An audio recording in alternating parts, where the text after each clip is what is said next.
예, 안녕하십니까. 방금 소개받은 장경입니다. 이번 부장님 소개 감사드려요. 사실 주최 측에서 가장 원하는 행사가 오늘과 같은 행사입니다. 두 번째 날, 마지막 날 오후인데도 거의 뭐 자리가 아직도 많이 차 있습니다. 그래서 저희도 행사를 해보면 가장 마지막 날이 문제더라고요. 그 프로그램이 굉장히 다양하더라고요.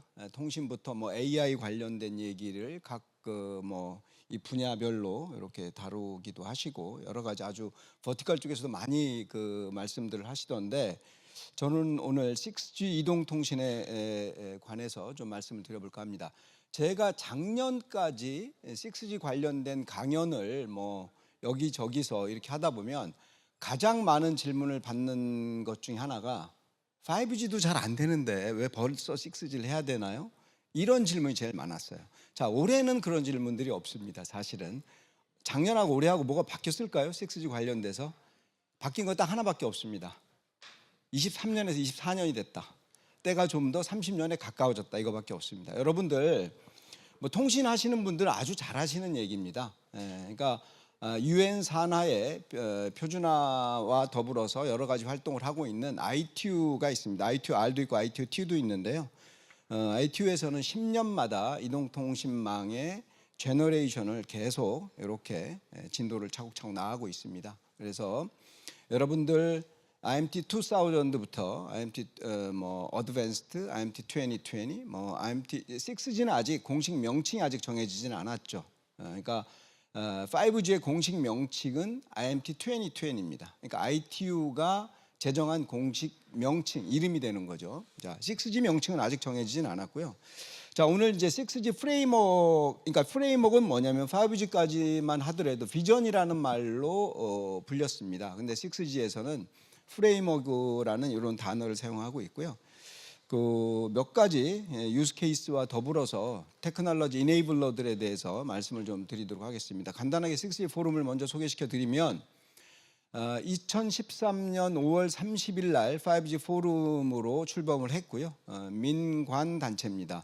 그러니까 퍼블릭 프라이빗 파트너십 오거나이제이션이라고 보시면 되고 과기정통부, 퍼블릭은 과기정통부요. 과기정통부고요. 프라이빗은 우리 멤버 컴퍼니들이 되겠습니다. 그래서 10년 동안 잘 활동을 5G 상용화를 비롯해서 뭐 버티컬, 우리 지금 5G 상용화한 지가 5년 한 반 정도 됐죠. 반이 넘었습니다. 전 세계 최초로 5G 상용화도 아주 성공적으로 이루었고 5G 버티컬 쪽으로도 아주 여러 가지 활동들을 하고 있습니다. 그래서 10년째 생일인 작년 5월 30일 날 6G 포럼으로 트랜스폼을 했습니다.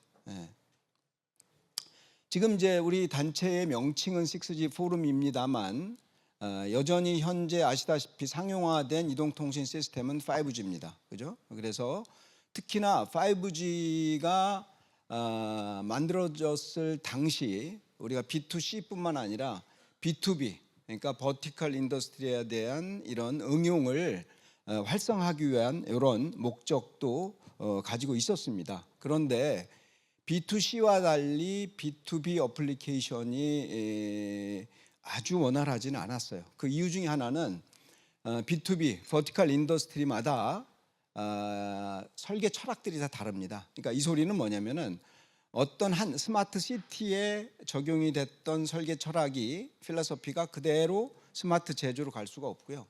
스마트 제조 내에서도 여러분 뭐 플라스틱 사출 공장도 있을 뿐더러 또 뭐 예를 들자면 아주 프리시전이 높은 반도체 제조 공장도 있고요. 그래서 이게 그 버티컬 쪽은 하나하나 다 노력과 이런 시간이 드는 것 같습니다. 그래서 5G 버티컬 쪽의 에볼루션뿐만이 아니라 6G 레볼루션도 함께 우리가 두 개의 태스크를 함께 지금 그 수행하고 있고요.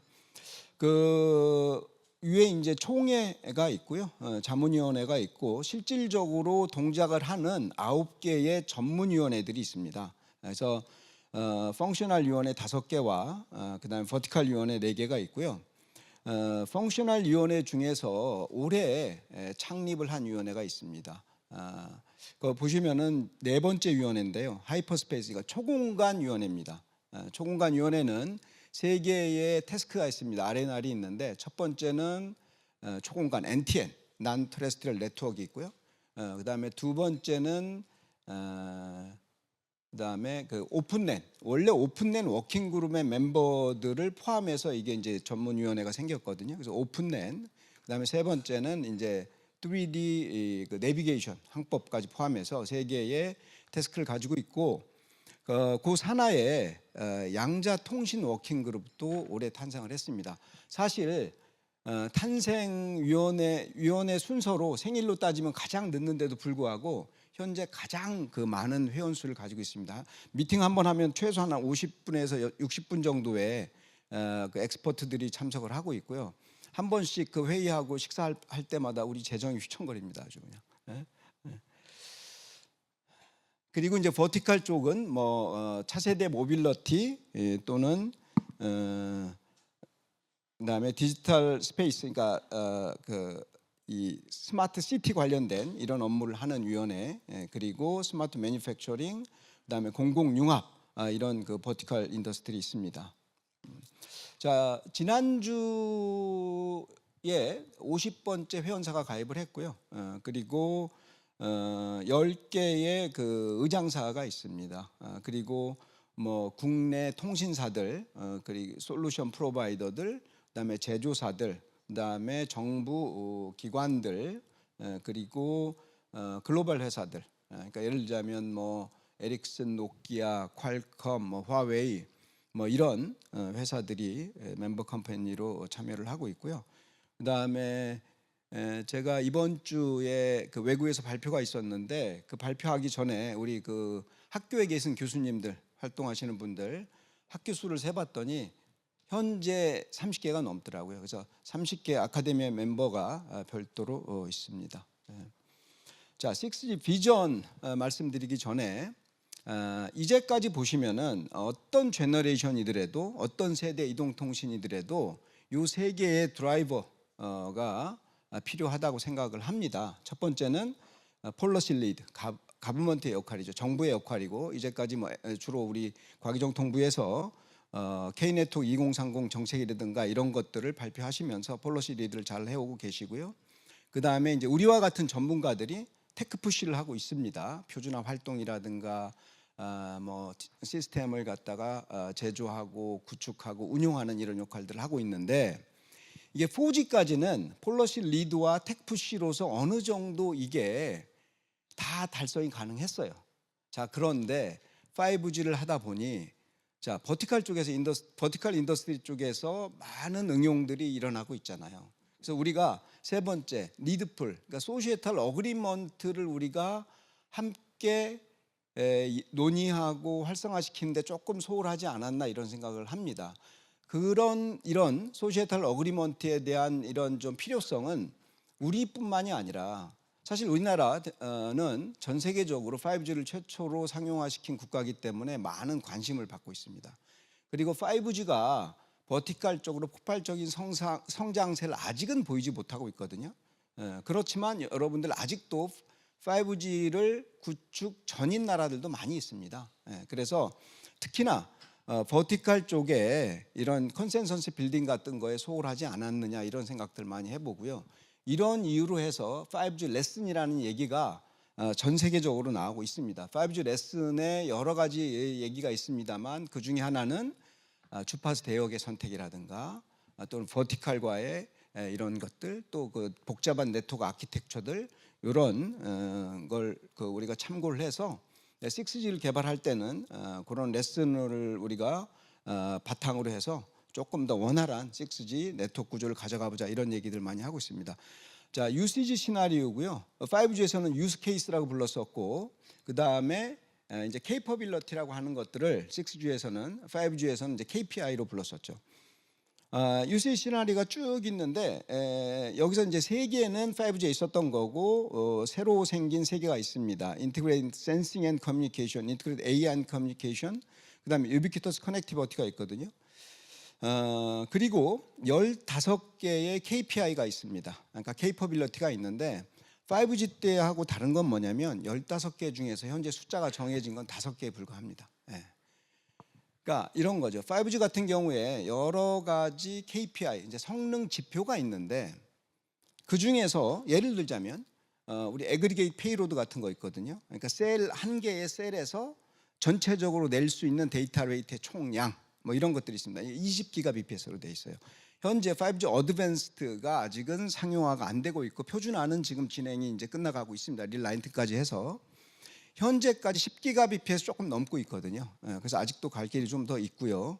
자, 이런 것도 우리가 참고를 할 때 초기부터 모든 넥스트 제너레이션 그 네트워크의 모든 성능 지표를 미리 정하지를 말고 기술의 향방을 보면서 정하는 건 어떻겠느냐 해서 15개 성능 지표 중에 현재는 5개만 정해진 상태입니다.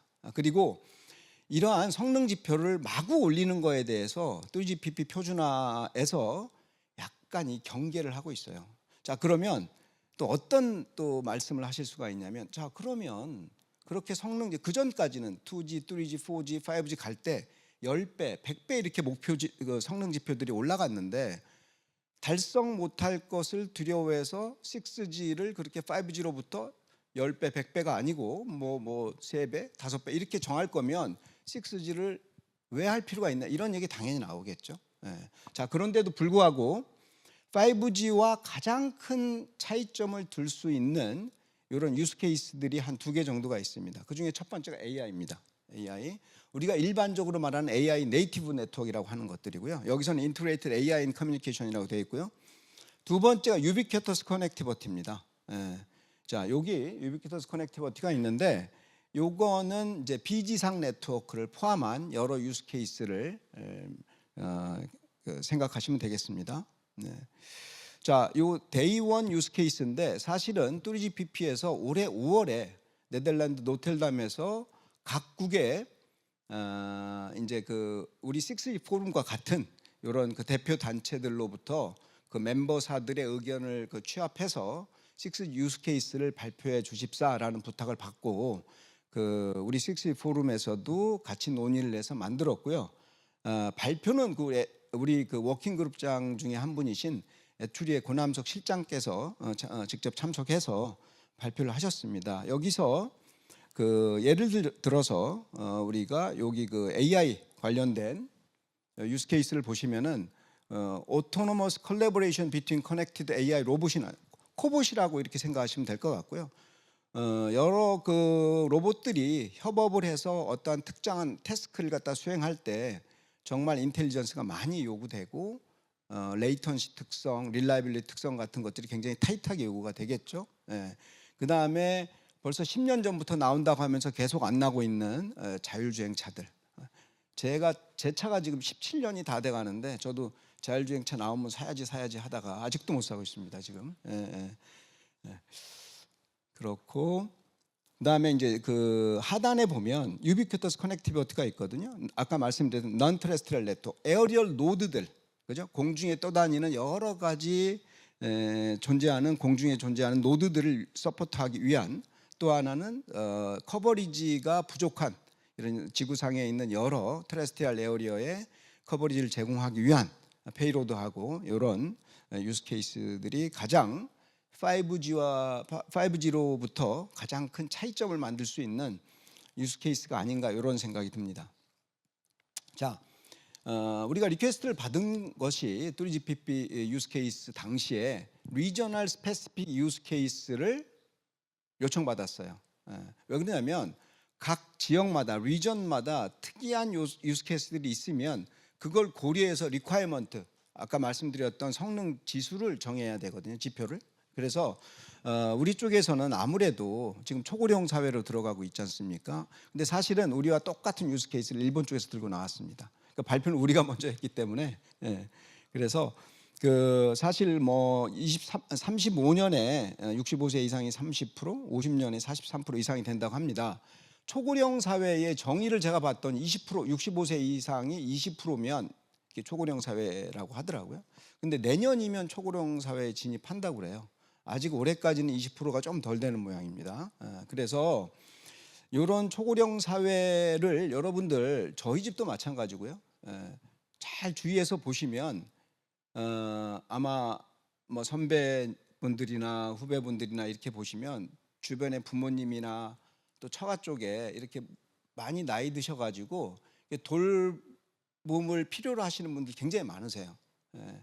저는 뭐 양쪽 다 그러고 있고요. 예. 그래서 이게 남의 일이 아닌 것 같더라고요. 그리고 이게 사회생활을 아직도 계속 해야 되는데 이런 현상이 계속 일어나잖아요. 그러니까 이게 소시에탈 임팩트가 있는 이런 그 유스 케이스가 될 것 같거든요. 그래서 요거는 이제 센싱이라든가 이런 문제를 해결하기 위해서는 뭐 LLM 기반, 뭐 Gen AI 기반은 당연할 거고요. 그 다음에 AI 기반의 로봇 모빌리티 같은 것들이 테크놀로지 이네이블러가 돼서 이러한 우리 그 리저널 스페시픽한 이런 문제를 해결하는데 일조를 할 것이다라고 우리가 그리고 이게 그런 것들이 언제 되겠어? 이런 사회가 언제 오겠어가 아니라 당장 닥치고 있고요. 그리고 일부 이미 기초적인 상태의 로봇 모빌리티가 지금 적용이 되고 있습니다. 데이원 R&D 6G 관련된 잠깐 말씀을 드리면 지금 페이즈 1과 페이즈 2의 두 개 페이즈의 그 6G 예타가 진행되고 있고요. 5년짜리들입니다. 21년부터 내년까지 지금 5년 이미 코어 기술, 핵심 기술 그 개발, 연구 개발 위주로 해서 지금 페이즈 1이 진행이 되고 있고요. 그다음에 페이즈 2가 올해부터 시작해서 28년까지 시스템 및 상용화 기술 개발을 타겟으로 해서 진행이 되고 있고요.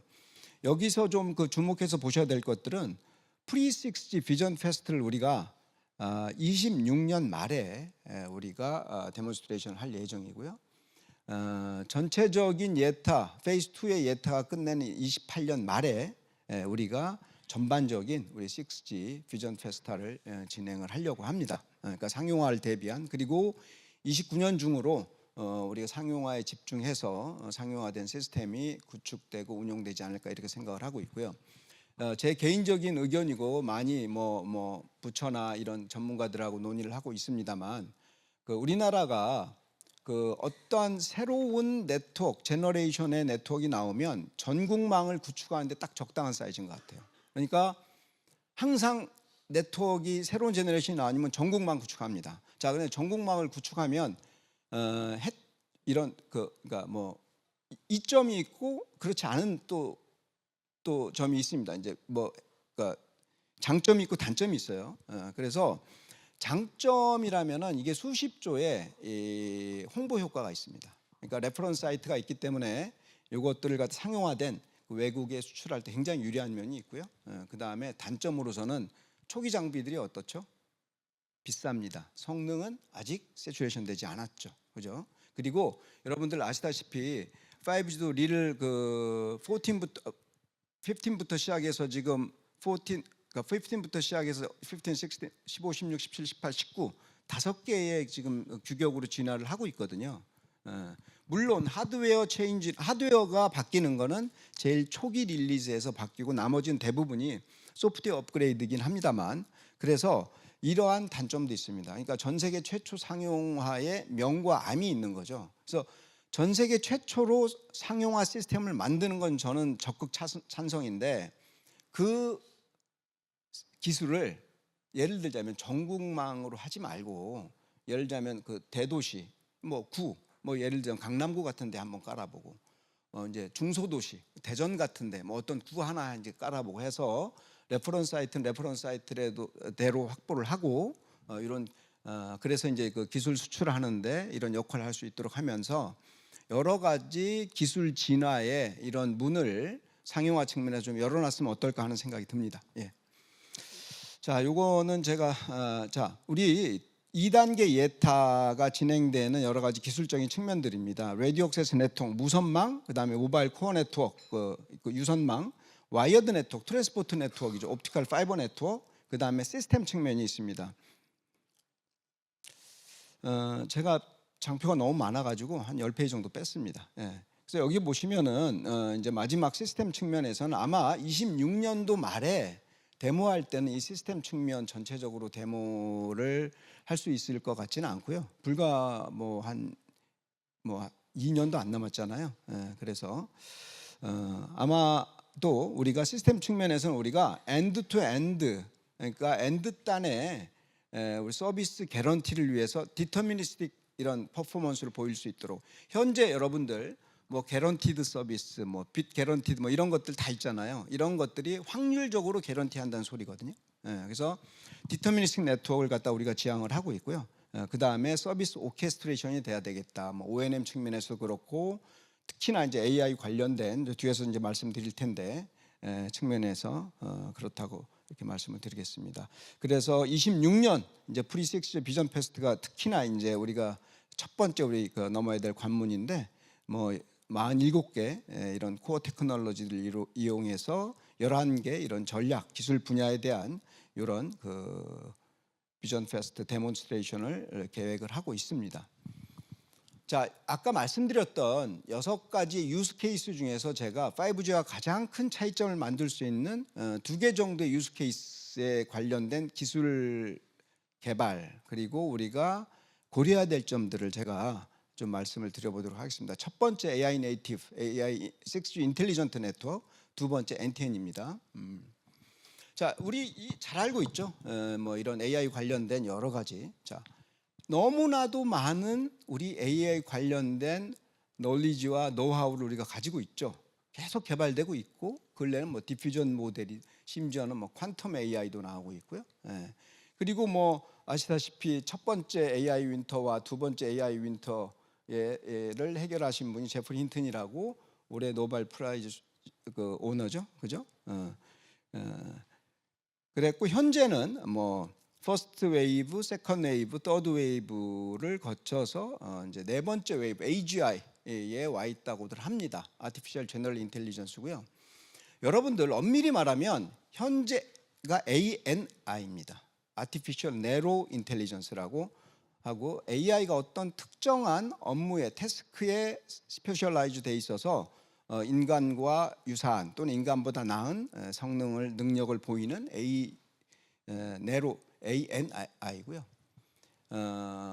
AGI는 뭐냐면은 우리 인간과 유사한 능력을 가지고 있는 거죠. 모든 측면에서 우리 사람들이 어때요?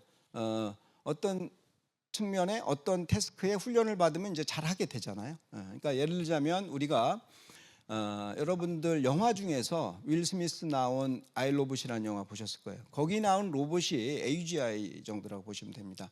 그 다음에 이제 우리가 아직은 이제 이론적으로 얘기하고 뭐 소설 속에 있는 ASI라고 있습니다. Artificial Super Intelligence. 이거는 이제 모든 측면에서 인간보다 나은 그리고 심지어는 감정도 가지고 있고 이런 느낄 수도 있고 뭐 이런 이제 ASI인데 현재 AGI를 6G에 올해부터 어떤 얘기가 나오고 있냐면 AGI 베이스드 6G라는 얘기 용어들이 나오고 있습니다. 근데 AGI도 여러분들 나눠보면 ANI 다음에 ABI라고 또 정의하는 사람도 있어요. Artificial Broad Intelligence라고 하시는 분들도 있고 그래서 이런 것들이 이제 그 사실 올해 중반부터 이런 얘기들이 나오기 시작했어요. 여기저기 그 벤더들도 그렇고 얘기를 하기 시작했는데 특히 AI 에이전트라는 것들 있잖아요. 그래서 에이전틱 AI, 에이전틱 6G 뭐 이런 얘기들을 하고 있더라고요. 사실 그렇게 되면 많이 달라질 겁니다. 많이 달라지는데 제 의문 중에 하나는 AGI가 아직은 갈 길이 좀 있거든요. 그래서 사실 이런 우리가 AI 논리지를 우리가 인텔리전트 네트워크가 되도록 어떻게 우리가 트랜스폼하는 게 굉장히 큰 문제입니다.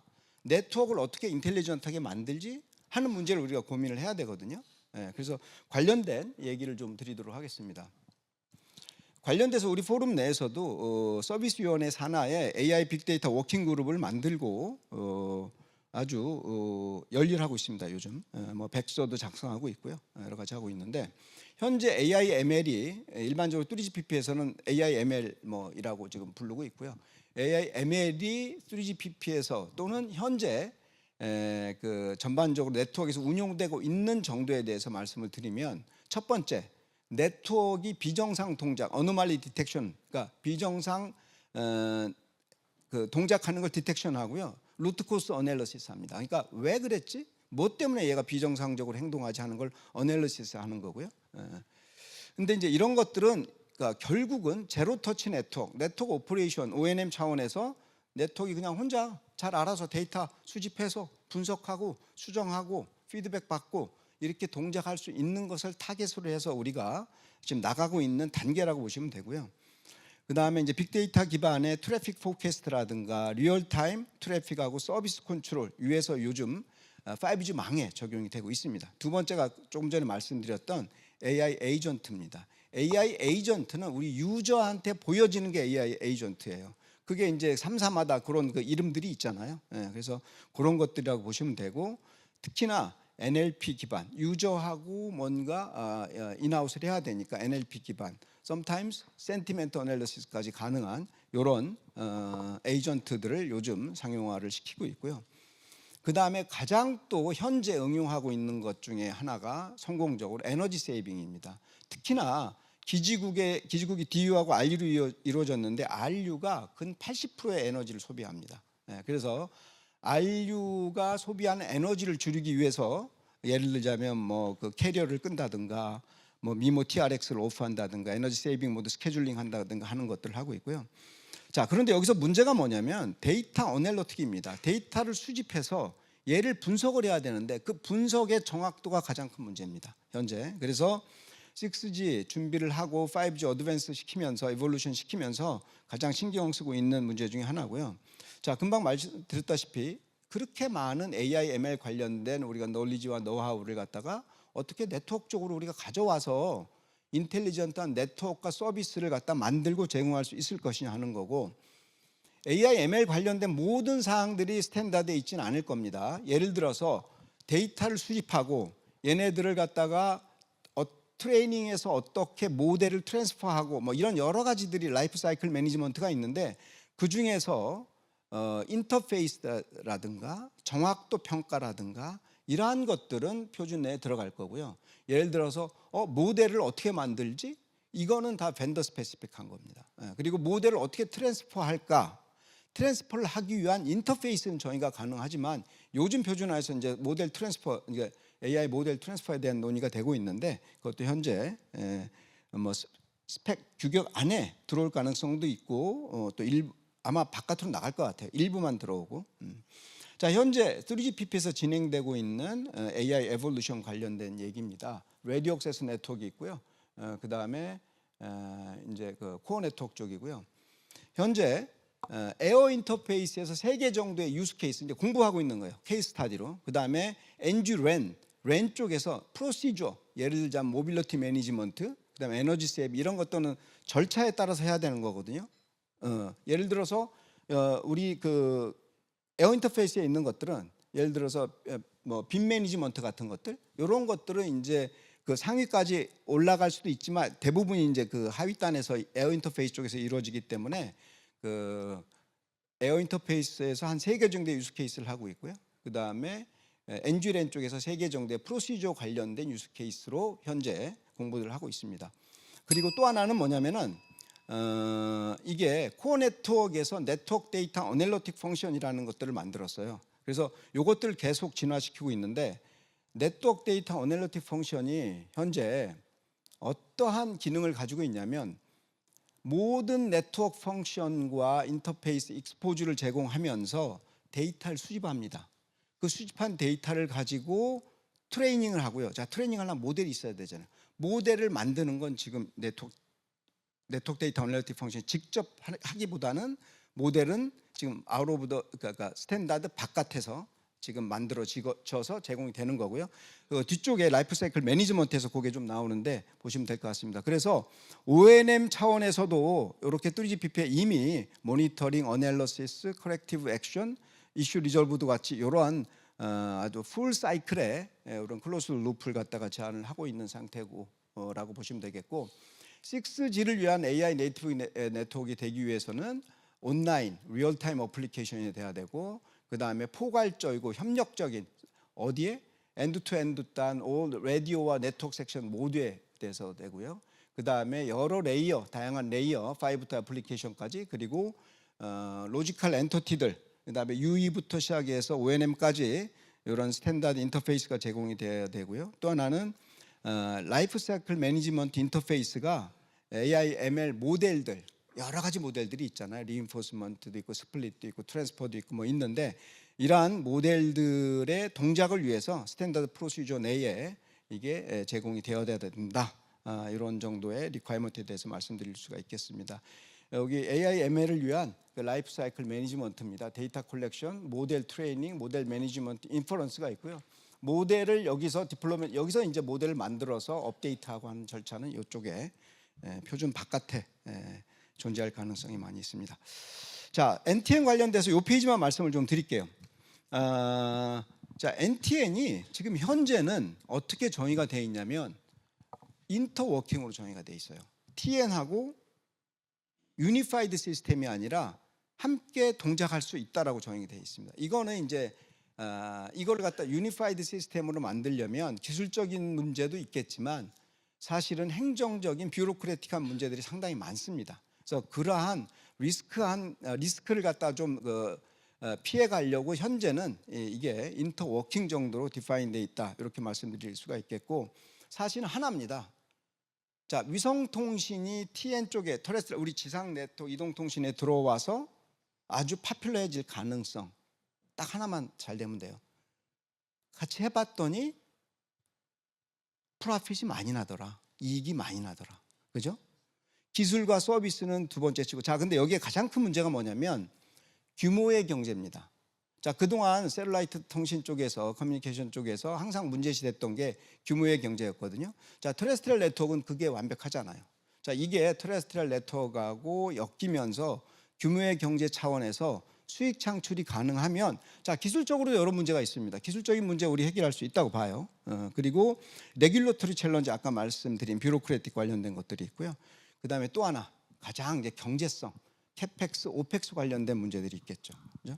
어쨌든 이런 것들 다 고려해서 위성통신이 NTN이 아주 성공적으로 되려면 가장 중요한 것은 수익 창출이다라고 이게 보실 수가 있겠습니다. 그리고 현재 이제 그 세 가지 정도의 그 6G 예탄에서 두 개의 페이즈 내에 NTN이 다 들어가 있어요. 자, 그런데 거기는 셀룰라이트 비클 론치나 그러니까 발사체는 안 들어가 있어요. 그 발사체는 어디에 들어가 있냐면 내년 4월부터 시작될 위성통신 예타 사업에 발사체가 들어가 있습니다. 자, 여기서 말씀드리면 그 현재 6G 예타에서 진행되고 있는 사업은 어떻게 보시면 되냐면 에어리얼 노드들을 자, 위성이 LEO죠. LEO가 지원할 수도 있고요. 자, 지상에 있는 우리가 G노드비가 지원할 수도 있습니다. 그래서 현재는 이렇게 두 부분으로 셀룰라이트 통신 기반의 기술 개발 또는 지상 통신 기반의 기술 개발로 이렇게 별개로 나눠져 있고요. 일단 지상 통신 같은 경우에는 그 10km 상공까지를 보고 있고 모빌리티는 1000km 트랜스포니 그러니까 초음속까지 이렇게 지원하는 것을 목표로 기술 개발들을 진행을 하고 있습니다. 예. 그리고 현재 이제 한국 정부 이제 과기정통부의 전반적인 넥스트 제너레이션 그러니까 6G를 위한 폴리시 디렉션입니다. 간단히 말씀드리면 진흥화, 인텔리전스, 그다음에 오픈니스, 뭐 오픈랜을 포함해서 오픈 인터페이스, 그다음에 버추얼라이제이션, 소프트웨어, 그다음에 에너지 절약, 넷제로를 위한 에너지 절약들 그리고 넷제로를 아마 우리 그 활동을 넷제로를 위해서 활동하는 우리 워킹 그룹이 내년부터 6G 포럼 내에서도 아마 추가가 될 걸로 생각을 하고 있습니다. 그래서 전체적으로는 소프트웨어 플랫폼 기반의 이런 시스템과 서비스로 이렇게 진화할 걸로 이렇게 예상을 하고 있습니다. 이 정도로 제 발표 마치도록 하겠습니다. 감사합니다. 예, 교수님 발표 잘 들었습니다. 혹시 청중 중에서 발표를 들으시고 질문 있으시면 손을 들어주시면 진행 요원이 마이크를 전달하도록 하겠습니다.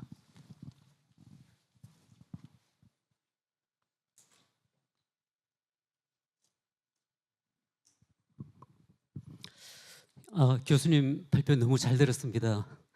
6G의 주요 이슈와 진행 상황을 이해하는 데 굉장히 도움이 되었습니다. 특히 5G 레슨이라는 용어가 있었군요. 추진을 하면서 5G에서 겪었던 그런 여러 가지 시행착오들 이런 것들에 정말 그 제대로 주목하겠다 하는 이런 그 인식은 굉장히 중요한 그 포인트라고 생각을 하고 정말 니드풀, 디맨드 드리븐 이런 그 차가는 굉장히 중요할 것이라고 생각이 됩니다. 그런 그 측면에서 6G의 표준을 구체화해 나가는 과정에서 그야말로 그 버티컬의 수요자인 그런 그 산업계의 적극적인 참여는 굉장히 중요하다고 생각을 하는데 여기서 의미를 갖는 산업계란 소위 그 통신이라는 영역을 구성하는 산업계가 아닌 그야말로 그 진정한 수요자가 될 산업계의 참여가 굉장히 중요할 것이라고 네, 생각을 맞습니다. 합니다. 그런 예. 측면에서 이런 그 충분한 그런 그 디맨드 풀을 달성할 수 있는 그런 체제로 지금 그 진행이 되고 있는지에 예. 없다면은 그런 부분들을 좀 더 고려를 하시면 좋지 않겠나 그런 생각이 듭니다. 예, 그 감사합니다. 아주 좋은 말씀 해주셨고요.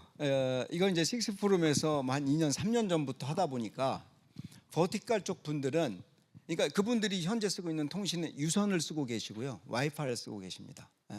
근데 와이파이를 쓰고 계신 분들은 이분들은 누구냐면 그래도 무선이 필요하다고 이미 알고 계신 분들이에요. 근데 유선을 쓰고 계신 분들은 무선이 왜 필요하지? 뭐 이런 분들입니다. 자, 그런데 일반적으로 공정 자체가 움직여 다니면 이게 무선이 필요하잖아요. 그리고 또 하나 신뢰성이 요구되는 데서는 와이파이 가지고 이게 부족합니다. 그래서 물류라든가 이런 데서도 예를 들자면 뭐 근 100여 개의 와이파이 AP를 달았다가 거기다 이제 투카망 같은 거 한 3개 정도 AP 다는 걸로 해서 전체 커버가 되니까 그런 예도 있고요. 그 처음에는 정말 힘들었어요. 이거 우리가 컨설팅도 하고 그랬는데 한 3년쯤 전에는 뭐 정말 5G 설명부터 시작을 해야 됐었는데 특화망이 출현한 이후로 그 반대가 됐습니다. 사실은 버티컬 쪽에서 그 뭐 주파수를 우리가 뭐 받아서 우리 사업에 활용할 수 있다는데 그런 게 어떤 거냐 문의를 해오시는 분들이 많더라고요. 그리고 체제 말씀을 하셨는데 사실 그 체제가 가장 필요합니다. 그래서 그 역할을 우리가 조금 하려고 하고 있습니다. 6G 포럼이. 그래서 회원사가 한 50개 정도 되니까 버티컬 위원회도 있고 하니까 그 내에서 생태계가 어느 정도 구성이 되는 것 같더라고요. 그러니까 뭐 같이 일도 하시고 어디 뭐 사업도 하시고 정부까지 지원도 하시고 서로 경쟁도 하시고 하면서 그런데 조금 더 버티컬 쪽 솔루션 프로바이더들이 우리 포럼 내에 많이들 참여하셔서 함께 이렇게 생태계를 구성하면 어떨까 이런 생각도 들고 똑같은 이유로 그러니까 과기정통부만 노력해서는 안 될 것 같거든요. 그 버티컬들이 다 과기정통부 산하에 있는 버티컬들이 아니고 국토부 산하에도 있고 산자부 산하에도 많이들 계시거든요. 심지어는 보건 의료 쪽에도 계시고 그래서 관련된 논의를 이렇게 좀 할 수 있는 이런 체제도 정말 좀 사실 그런 논의가 시작은 되고 있습니다. 근데 그 실질적인 그 결과를 만들어내기까지 조금 더 시간이 필요할 것 같습니다. 예, 감사합니다.